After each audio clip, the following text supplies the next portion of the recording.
I'm not the kind of guy who usually puts his life out there for strangers to dissect, but right now, I need to vent, and I need someone to hear me. Maybe if I put this all down, I'll make sense of it. Or maybe I'm just screaming into the void. I don't even know anymore. But here's my reality. My wife, Emily, cheated on me with my best friend, Matt. Yeah, I know. It sounds like something ripped straight out of a bad movie script, right? But this is real. The kind of betrayal you think only happens to other people until it comes crashing down on you. It's the type of pain that I wouldn't wish on anyone. People always talk about betrayal like it's a stab in the back, but when it's your best friend and your wife, it's like being gutted by your own shadow, something you thought you could trust completely. Emily and I had been together for 7 years, 4 of them married. We had what I thought was a solid relationship, one that friends envied. We'd laugh together, finish each other's sentences, all the usual stuff that people think is love. And Matt? We'd been friends since high school. He wasn't just my best man at our wedding. He was practically my brother. We went through everything together, good times and bad. I never imagined that these two people, the ones I trusted more than anyone, would be the ones to tear me apart. Looking back, I should have seen the signs, the little things that didn't make sense at the time.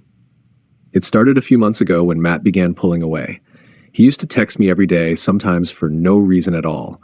We'd grab beers on weekends, talk about life, work, sports, anything.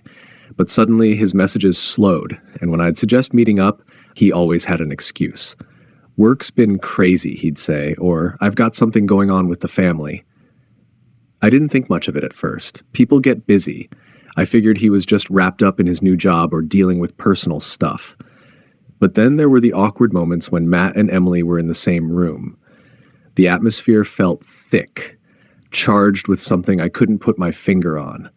I'd catch them stealing glances at each other, and there was always this weird tension, like they were sharing a secret.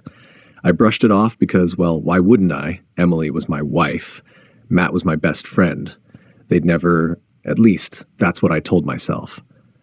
But everything came to a head last night. Emily told me she was going out with some friends for drinks, just to get out of the house for a bit. It wasn't unusual. She liked having her space, and I trusted her. I didn't think twice about it. But then, after she left, I couldn't shake this feeling. Call it gut instinct or paranoia, but something wasn't sitting right with me. My mind kept wandering back to those looks, those tense moments between her and Matt.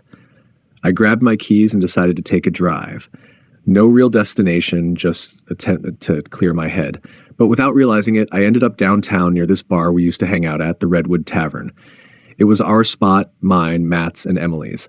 I wasn't expecting to find anything but then I saw it. Matt's car parked out front, and right next to it, Emily's. In that moment, it felt like someone had punched me in the gut. My stomach turned, my hands started shaking, but I couldn't turn around. I had to know. I had to see it for myself. So I walked inside trying to tell myself that maybe they just ran into each other. Maybe there was an innocent explanation, but deep down, I knew. I found them in the back corner, huddled together like they were hiding from the world. Emily had her hand on Matt's arm, leaning in close. They weren't even talking, just sitting there in this comfortable, intimate silence that felt like a slap in the face. My heart sank. I could feel it shattering, but I kept walking. I needed to confront them, to make them look me in the eye and admit what they were doing. As I approached, they both froze. The color drained from Emily's face, and Matt couldn't even meet my gaze. I felt like the ground had disappeared beneath me. Everything I'd believed about my life, my marriage, my friendship with Matt was crumbling right there in front of me. Why? That's all I could say. One word. Barely a whisper. It wasn't anger at first. It was confusion. I needed to know how this had happened. Why they'd done this to me. Emily's lips parted, but no words came out at first. She glanced at Matt like she expected him to jump in, but he just sat there, avoiding my eyes, staring at the table. I could feel my pulse pounding in my ears, and I was hanging on the edge, waiting for something, anything, to make this hurt less. But all she said was, I didn't mean for it to happen. Didn't mean for it to happen. What the hell does that even mean? Like she had accidentally tripped and fallen into Matt's arms. I could feel the anger rising in me, boiling over. I wanted to shout at them. wanted to make them feel the way I was feeling, broken, betrayed, shattered. But instead, all I could manage was, how long? Emily didn't answer right away. She bit her lip, and the silence that followed was unbearable. Finally, she muttered, a few months. A few months. I couldn't believe what I was hearing. I had spent the last few months wondering why Matt had been pulling away, why things had felt so strange between us, and this was it. They had been sneaking around behind my back for months. How many times had I sat with Matt, had a beer with him, while he was secretly seeing my wife? How many times had I kissed Emily goodbye, completely oblivious to the fact that she was running off to be with my best friend? Matt finally looked up, his voice low and hoarse. We didn't want to hurt you, man. It happened. It just happened. Like it was some uncontrollable force of nature, something they couldn't stop, as if that somehow made it better. I stared at him, my so-called best friend, the guy I'd trusted with everything, and I realized I didn't know him at all. Not anymore. How could he look me in the eye and say something like that? But then, just when I thought I couldn't feel any worse, Emily dropped the real bombshell. She was crying now, her hands shaking, but what she said cut me deeper than anything else that night. It's not just Matt, she whispered. There's been others. I couldn't breathe. My heart felt like it had stopped. Others, I repeated, my voice barely audible. She nodded, tears streaming down her face. I don't even know how many. I'm so sorry. I've been lost, and I didn't know how to tell you. My mind was spinning. This wasn't just about Matt anymore. My wife had been sleeping with other men, multiple men, and I had no idea. While I was at home, working, planning our future, she was out there betraying me in ways I couldn't even comprehend. I looked at Matt, expecting to see some sign of guilt or shame, but his expression was blank. He hadn't known either. He thought he was the only one. We were both fools, both used by the same woman. I wanted to scream, to smash something, to make them feel even a fraction of the pain I was going through. But I couldn't. I was paralyzed by the weight of it all.